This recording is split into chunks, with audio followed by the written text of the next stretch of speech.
So when we first had like the data science job family, it was so undefined, right? These days, like data scientists still mean different things at different company, but at least you have sort of some decision data scientists who work on like product A/B testing versus algorithm data scientists who work on, decision tree models and other things. But I think these can be further broken down into more specific roles with the advancement of AI and everything we're seeing today.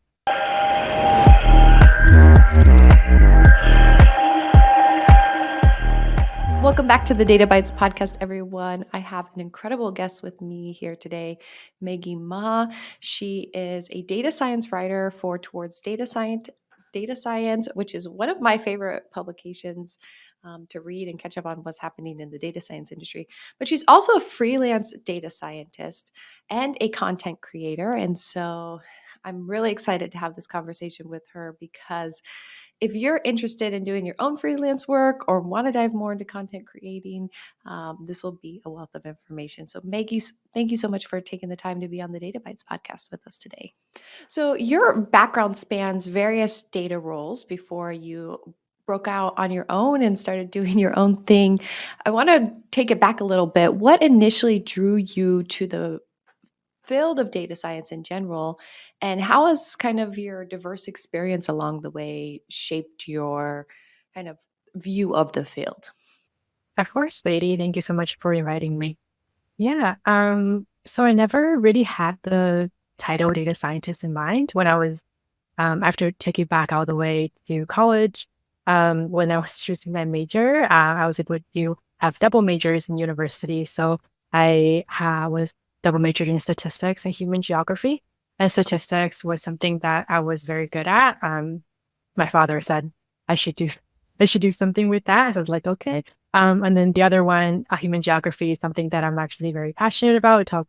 It teaches you about the movement of people and goods. So a lot of applications used in urban planning, satellite imagery, detection, and things like that. So I didn't know what I wanted to do at first with the combination, but then over time, I was starting to pick up work with professors doing research, and they started to fuse together in the field of geospatial data science because I started to learn more about GIS within my human geography. It's very technical side of geography, and combined with statistics, I was able to make predictions. With I was able to make predictions for in the field of public health. And one of my internships in university was at the local hospital with a research center where I was able to work on a lot on COVID-19 projects and just predict the disease, the spread of the disease. So that was really interesting. And over time, I think one internship after the other, I realized that what I was really interested in was data science, but specifically geospatial data science. And that's how I found my data scientist job, where I was working in the space of logistics and transportation. No, I think it's great because I think on like the surface level, people would look at those two combinations together of, you know, geography and statistics and be like, wait a minute, how do these relate? But, you know, that is such a huge area in data science is like geospatial analysis, and it's a really specialized skill too. Like I only know this is because we had a datathon last year on climate sustainability, and we received a large data set from the USDA in regards to this, and it was all in layers. And for a lot of data scientists, it really threw them off because they weren't used to working, and you know this really well with geospatial data. It's all in layers, right, of how you look at it. And so a lot of people were like, hey, you didn't tell us this was geospatial data. And we're like, okay, well, that's a good new challenge for you, right? But geospatial data is very different from kind of common tabular relational databases. So it's really cool how those two shape together and you found your path. Do you have advice for people who are interested in working with geospatial data and how to get started in that space? Yeah, I think a lot of people are actually already working with geospatial data without realizing it. I think what you said about layers is one aspect of it. So there's vector data type and then there's raster data type. But for the vector type, it's really a lot of time just latitude and longitude. in tabular format that's embedded in your data. And I already consider that like geospatial data science. So maybe people who like don't really know about this term don't classify them as geospatial data science. But I really think, yes, like I think data science in general is a good place to start. And then just look into the geography aspect, spatial relationship, whether things closer together. This first law of geography is like the things that are closer together are more related and things that are further apart. And just start asking those questions. Naturally, you get into the space of geospatial data science. So you worked as a data engineer, also as a data scientist, and now are a freelance data scientist. What made you decide to break out on your own? And has that experience been what you thought it would be? Different? What are the pros and cons of it? Yeah. So I broke out on my own was because a few different reasons. So one of them was impact. So for some context, I work on the research team as a data scientist at my last position, and I would like to compare it to like Google Brain or OpenAI, where on the research team, a lot of things actually get trashed. So we see ChatGPT today, but there's so many other projects that were invested in before ChatGPT 3.5 that wasn't publicly available. People don't know about.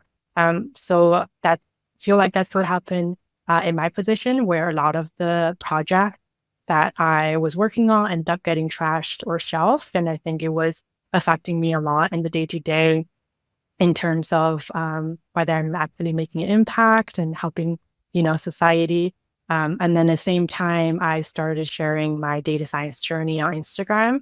And just in comparison, you get like that a lot of the direct feedback on being a content creator. People are saying how much you've helped them, and that really being a kind of a comparison to me. And I think I tested the water. I posted content for about a year and a half before I felt like I was ready to put more time in. So I was thinking if I could do 20 hours a week or 10 hours a week on the side of my full-time job and can already create so much impact in helping people, how much impact can I really create if I were to do this full time? And so that was the ultimate decider to make the leap. It's definitely not an easy one. I think there's a lot of emotions behind it. One of them being imposter syndrome, especially that I'm still in my 20s. Um, a lot of it's like, am I throwing my career away? But it's really, at the end of the day, you realize it's imposter syndrome talking. Like I have the skill set. I can always go back to the field if this thing doesn't work out. But yeah, it's definitely like some irrational fear um, that are behind the scenes that I'm battling.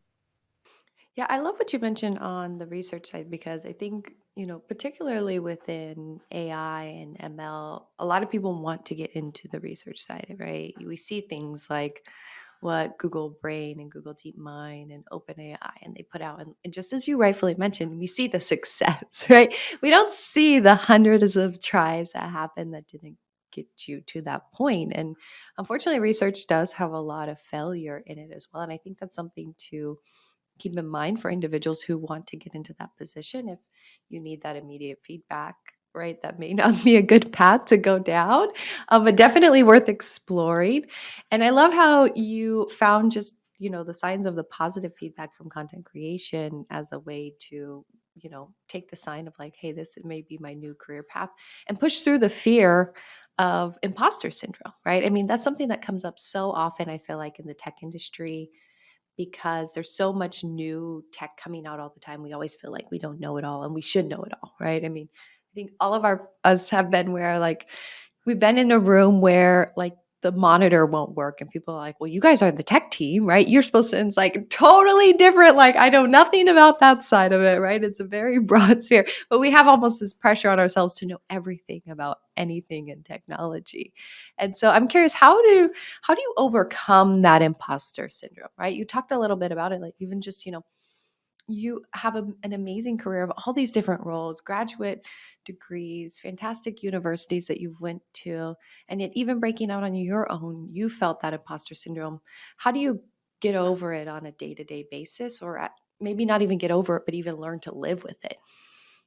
Yeah, I think content creation actually taught me a lot about getting over it because really, you're just showcasing, I guess, your life or your niche to people who are one step behind you, right? So, just to realize and make peace of the fact that we're on our own path and we're not comparing ourselves to anybody else. We're not in a race. The fact that you just have to be better than yourself yesterday, or not even yesterday, like last week, um, then that's good enough. And just keep improving that 1%, every day, and realize really there's no need to compare to other people. Yes, I think that is such a great reminder. Although I will say much harder in practice given the environment of how much we can see people, right? Like in some ways I'm like, man, I kind of miss being a kid because I didn't have as much of that technology. I could yeah, you still compared yourself to people at school, but now like scrolling through LinkedIn or scrolling through X, whatever it is, right? It's so easy. As humans, I think we're wired in some way for comparison, right? Because we learn from there's like this social learning where this mirroring activity where if I watch you do something right, I have mirror neurons that replicate that in my brain. And so it's super hard for us not to compare because I'm like, wow, this person's taking off and they're doing all this great, like what's happening to me? But just that reminder of like it's going to be bad for you if you do that.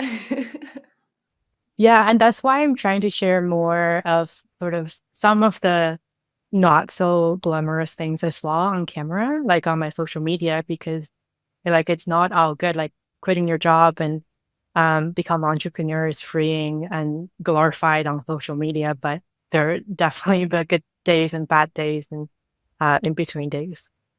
Yes, you and I must be feeling the same way about social media in general because I have a reel that I haven't finished editing, but it's about the like behind the scenes of traveling for work and giving a talk, and it's just like a lot of boring content of me like waiting in an Uber and waiting at an airport and packing your bag and unpacking your bag, and I feel like sometimes we over glamorize like speaking at a conference and doing all these things, and I'm like, yeah, but that's like a tiny little fraction of the time. And then the rest of it is all this boring stuff that you don't ever see on social media. Right. And so I'm like, how do we highlight that a little bit more? That social media really is a highlight reel, right? It is, it's a highlight. But I think, I don't know, I find it interesting to see people's more normal daily lives of just things that make us all human, right? Yeah, there are those accounts popping up these days that are just people living their 9 to 5, like getting up, putting your contract in and brush your teeth, and they're doing very well. Like we love to see the authentic self of people on social media these days.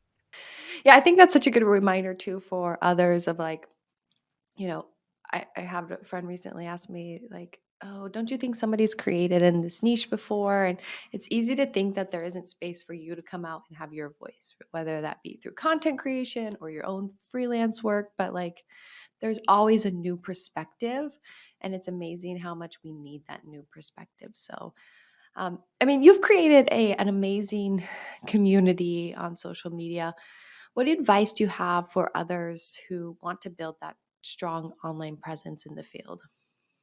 I would say just start echoing to what you said, like it's already saturated, but doesn't mean there is no space for, you to come on and have your voice heard. And really, I think I did have a lot of imposter syndrome starting out as well, because I did feel like I'm so young. What do people have to learn about me? And just remind yourself that it is really the people who are only one step behind you that's your target audience, and really start and find your niche, trial and error. It's the same thing as being, I think, entrepreneur, just to throw yourself out there and see what sticks and what doesn't. As you now are a freelance data scientist, are you open and do you pick up projects for companies to do data science work? And then how do you stay up to date on what's happening in the field too? Is it through like your own projects or your client work, or how do you make sure you're continuing to stay up to date? Yeah, I would say I try something new with every project that I take on. I try to push myself and try maybe a method that I've never thought before, or an angle that I have never explored before. On top of that, I just think there are so many resources out there. For example, like there are a couple really good newsletters that like comes to your inbox every morning, like Morning Brew. And there's like websites like TechCrunch that have a really curated set of tech news for people, and also just social media, other creators who are also trying to, stay up to date, and they're sharing the newest, for example, the ChatGPT model that just came out this week. Um, yeah, just through like the information being pieces from everywhere. Yeah, there's definitely a plethora of information, right? And I think that maybe the second question is how do you weed through it all, right? Because not only just from like newsletters and different creators out there, but also just like the amount of classes that we have, which is incredible. It's great to be in an age of information. But then how do you find the time? Because I have so many tech newsletters I'm subscribed to, and then I leave them on unread for like the week. And then I do the inbox zero method, and I'm like, I'm not gonna get to it. And I exit, and then I archive them all, right? So how do you like focus your time to be able to make sure like you're diving into some of these resources? Yeah, I'm definitely guilty of that as well. Not perfect at all. So I try to do like 20 minutes every morning and just have a set amount of time where where you can look at those things. Because otherwise we can spend all day on news, social media, and just looking at news. So really just give yourself a timeline. Okay, we'll just edit that part out.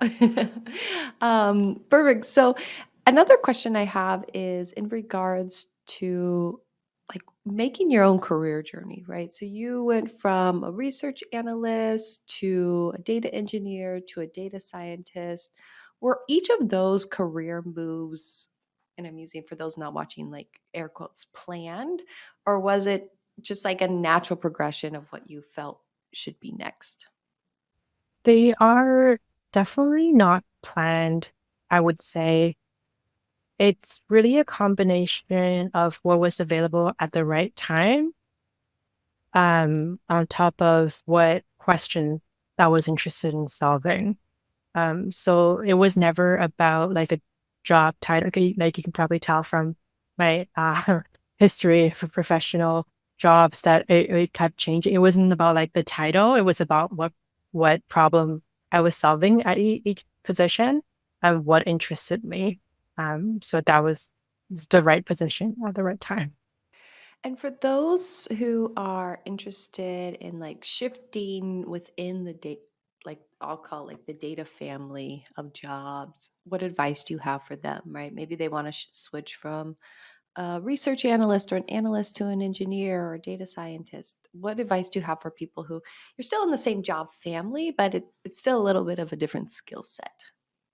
Yeah, I would say I'm definitely biased because of my own personal experience. But data science is so multidisciplinary that it really is across all industry. So maybe it just looking for a different problem in a different industry that requires a different set of skill. That maybe it's a half step up from what you currently have, and moving your way up or your way around the company. If you're in a bigger company, I'd suggest like talking to people from other teams who might have the skill set that you're looking to acquire and start picking up projects, side projects, little by little. That'll be a really good way to sort of learn while you're still on the job, and making that transition easier. So AI has taken over our whole world and environment with even in our news feeds. How is the advancements that we're seeing and happening in AI today really going to affect the job of a data scientist or a data engineer? And what are you seeing from the effects of it today so far? Yeah, I think it's going to be honestly so exciting. So when we first had like the data science job family, it was so undefined, right? These days, like data scientists still mean different things at different company, but at least you have sort of some decision data scientists who work on like product A/B testing versus algorithm data scientists who work on, decision tree models and other things. But I think these can be further broken down into more specific roles with the advancement of AI and everything we're seeing today. So for example, we're going to need people to, um, like labeling data that's still in the field of data science for machine to learn.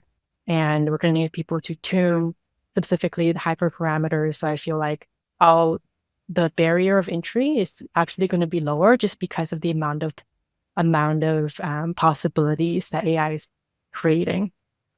Yeah, I think it's an exciting time. I mean, there's still a lot of discussion of like, oh, it's going to take, knowledge workers or tech workers' job. But just as you mentioned, I think it's just going to expand the scope of what we're going to do. And what we all really hope is to do less of that kind of begrudging work, right?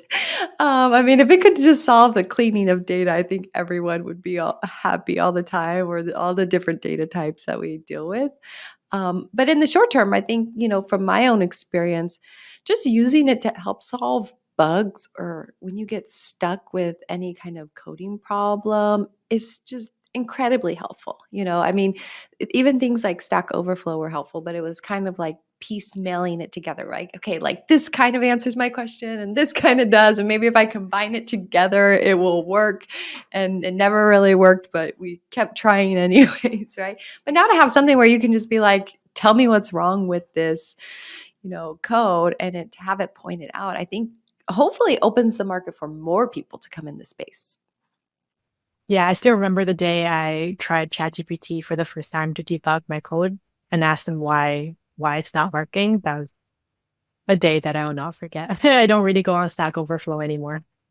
Yeah. And was it a real like bug in your code that you didn't know what it was, or were you just like, oh, I've already solved this bug, so let's see if it can solve it? Or what kind of test did you get it? Oh, nice. You're like, no, I'm giving you a real bug. That's great. You were definitely a lot more trusting than in the beginning. So, uh, looking back on your career, are there key piece of advice that you would give to aspiring data scientists or even entrepreneurs? Because now you're not just a data professional, but also an entrepreneur. I think, yeah, there are a few pieces of advice. I think I've sprinkled them also over our conversation. Really, the first one is to just start. Don't overthink too much and don't have expectations. Start and see what's going to happen. But while you're on your journey, whether to become a data scientist or entrepreneur, I think there's also a very critical aspect of reflection. Always asking why did you decide to do something? Why did you decide to not to do something? I think things happen for a reason. I want to reflect and learn. Like a personal story that I have is right after I quit my job, I felt like I had a month of stagnation. Like I wasn't doing anything. I felt stagnant. And when I reflected on it, why did I really not do anything? And it was because of fear of failure. Like if I don't do anything, I can't fail, right? So I can't be worse than where I am now. So I think constantly learning on your journey and reflecting is going to help you grow so much faster. And then last but not least, just realizing that you're on your own path and it's so important to make peace with that, especially I think in your 20s.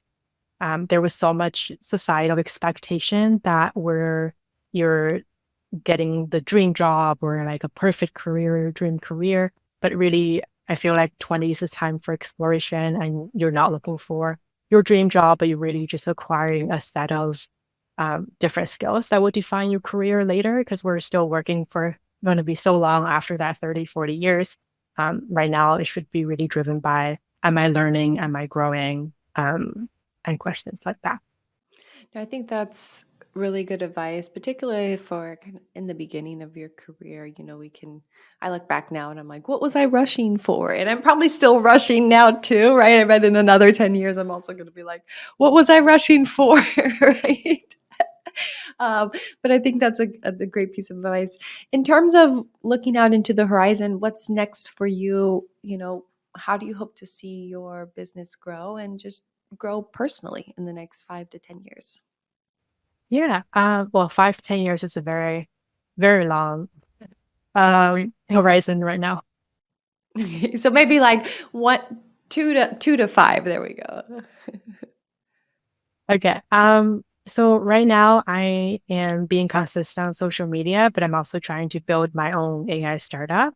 It's still going to be focusing on helping people break into data science. I talk a lot about how portfolio projects are so important, especially when you're a career changer or if you're just a new grad. But I come across a lot of questions from people who are like, oh, where do I start? Or how do I find data? But really, the data is out there on the internet. So it's going to be like an app that help people to generate their, I would say they're like perfect, air quote, 3 to 5 data science portfolio projects based on what they're actually interested in. Because if they're passionate about it, then it's going to shine through in interviews as well. So it's going to be like customized app for people to build their portfolio projects and get their starter code and find them the right data and kind of guided them through the beginning process, especially if they don't have anyone else, they're not in the school environment anymore. So that's what I'm focusing on, at least for the next couple of months to a year.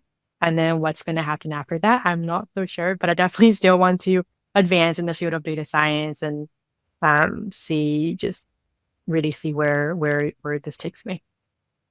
That's awesome. No, I had no idea you're building this app, which sounds incredible and sounds like a great resource just for like the community as well. Just because, yes, we know like those portfolio projects are so helpful. Are you incorporating AI into this and AI as a means of learning for individuals too? Yes, definitely. So it's going to be based on generative AI. So I'm exploring like ChatGPT, OpenAI, and like Sora, all of the other Google options as well. It's definitely a learning curve, a steep learning curve for me.